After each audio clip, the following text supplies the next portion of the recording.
Hello, welcome to Stretford Paddock. This is the news. We are here live this morning, so get in the comments, get in the chat, let us know what you think to all of the breaking Manchester United news we are going to be covering today. Cody Gakpo is our main story. We'll also be looking at Manchester United players' continued success in the World Cup. United players now scoring more goals from Premier League clubs in the World Cup than any other team. I think double the amount, actually.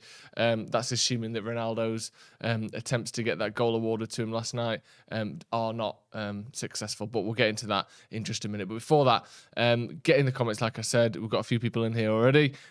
People saying, can't wait to buy Gakpo for 100 million on January the 31st at 11:59 p.m. Glazonomics. Yeah, that's quite possible, isn't it? What can I say? Mike B says, can I just say what a tournament United players are having? How many on the score sheet with how many assists? It's currently 4 goals, 4 assists. Bruno 2 goals, Casemiro with a goal, Rashford with a goal. And in terms of assists, it's Bruno with 2 assists, Luke Shaw with an assist, and Harry Maguire with an assist. Those two...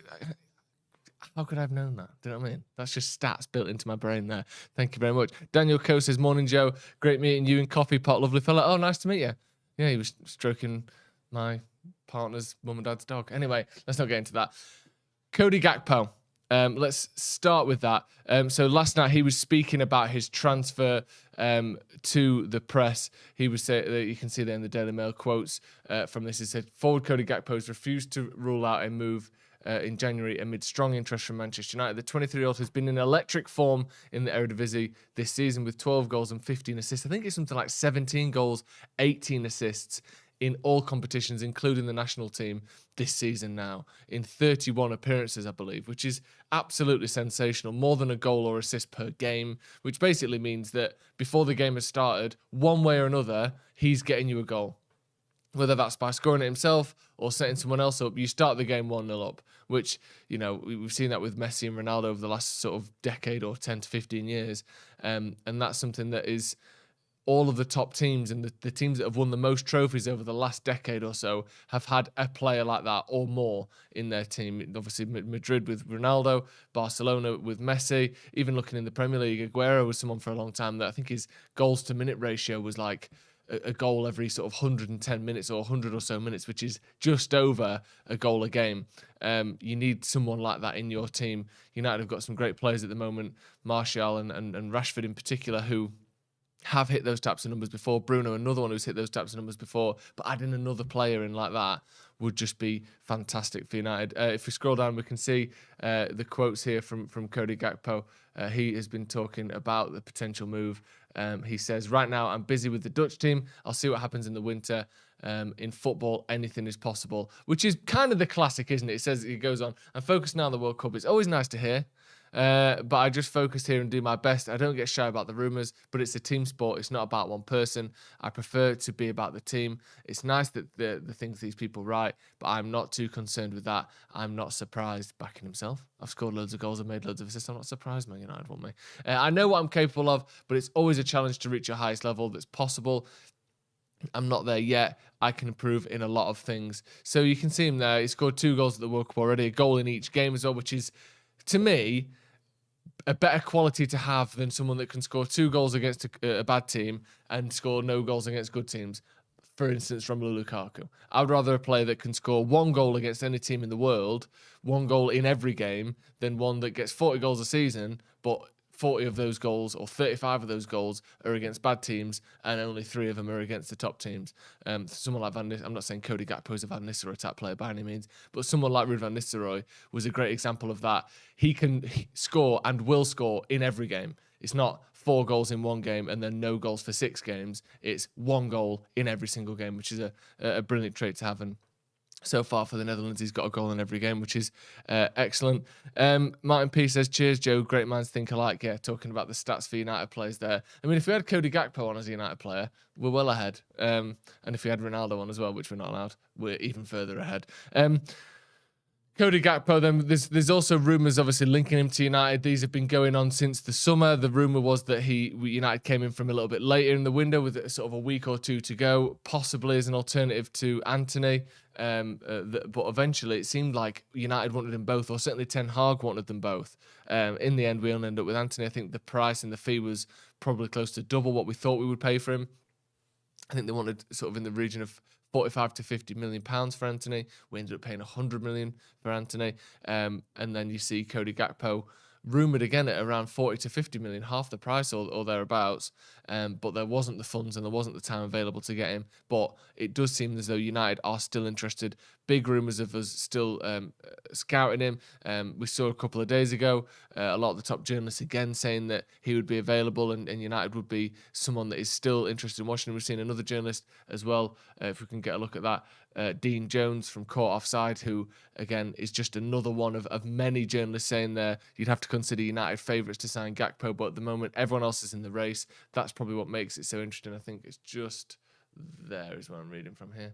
That's what makes it so interesting. United are linked most heavily and they have made the most progress in terms of knowing what needs to be done.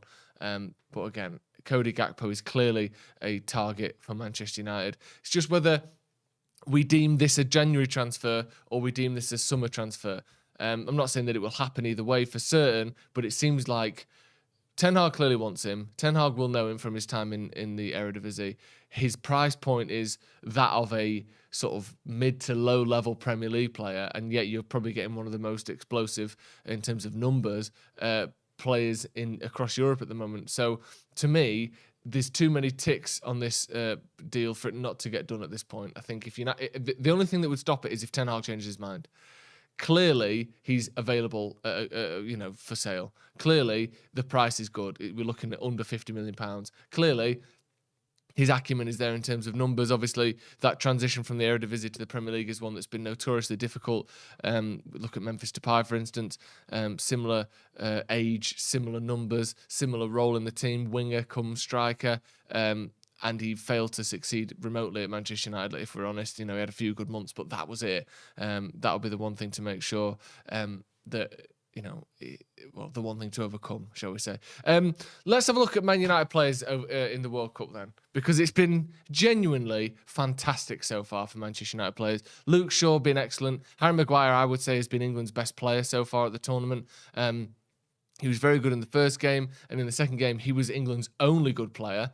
I think Jordan Henderson looked decent when he came on, but other than that, Harry Maguire was the only player that played the full 90 minutes against USA and looked any good, and I thought he looked excellent. Bruno's been excellent for Portugal. Even Palistri's looked sharp and dangerous for Uruguay as well. Like we said before, Casemiro is another one who has been absolutely fantastic. In that first half against Serbia, the Brazil's first game, I think it was Serbia, he was just brilliant in the midfield. He didn't have to do quite as much second half because they put the foot down a bit and sort of dominate the game. But again, last night, an excellent game, just a phenomenal game, capped off with the winning goal. You see Neymar Jr. there, Neymar, whatever, saying Casemiro has been the best midfielder in the world for a long time. And I feel like he's someone that got a lot of stick when he first joined United.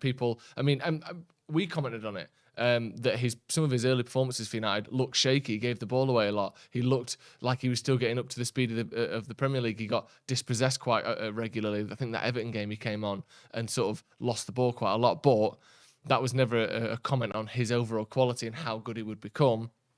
And we are starting to see now that he is comfortably one of, if not the best defensive midfielder in the world. His positioning, his intelligence. He's got this thing where the opposition will have the ball, and his timing on knowing when to try and tackle, when to try and make that interception is as good as I've ever seen. Like, it looked like the opposition players got loads of time, and the next thing you know, Casemiro's just stolen the ball off him. You think, how have you timed that so well? It looked impossible that you'd be able to close that gap down without the opposition, making a pass.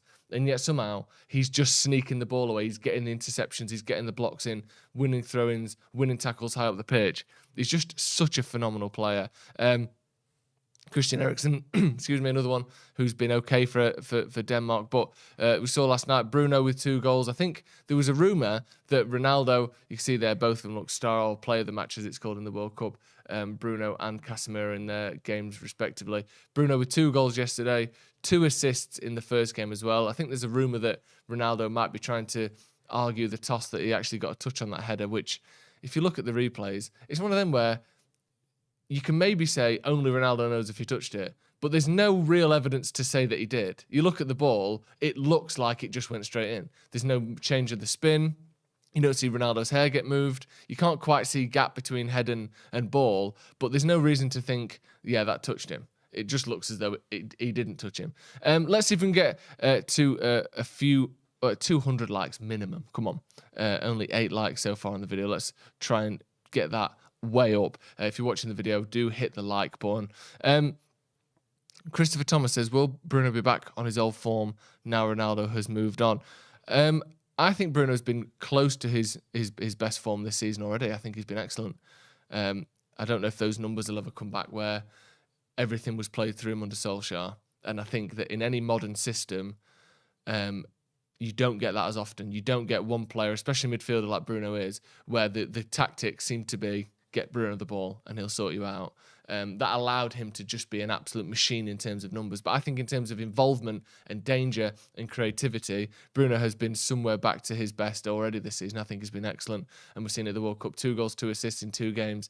That's the sort of Bruno Fernandes that we know and love from that 2019-20 season. I think he's a phenomenal player and we are starting to see the best of him once again.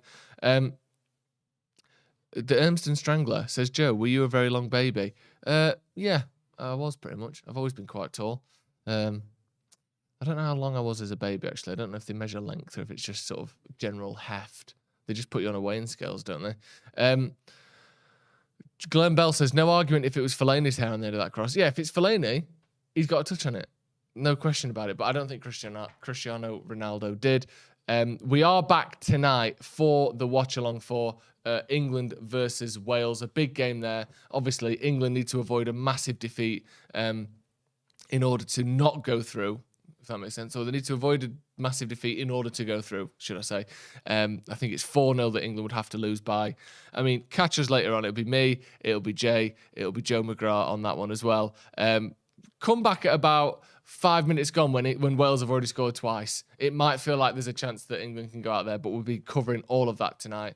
And if you haven't already, make sure you check out the description. We are doing our first ever live show in Dublin. Me, Jay, Adam McCullough, Stephen Howson, joined by Manchester United icon, absolute legend that is, Brian McClare, all live on stage on the 30th of December. Perfect Christmas presents. If you're a United fan, if you know someone that's a United fan, get tickets now. The link is in the description. Come join us, come chat with us, come watch us interview and listen to some of the great anecdotes from Brian McClare, and we'll be doing a live podcast on the 30th of December. Come and check it out. Even if you're not in Dublin, drive up, drive down, drive across. Come and find us. The links to that is in the description. Thank you very much for joining us. Like I said, we'll be back for the watch along later tonight. So come and join us for that, and we'll see you in a bit.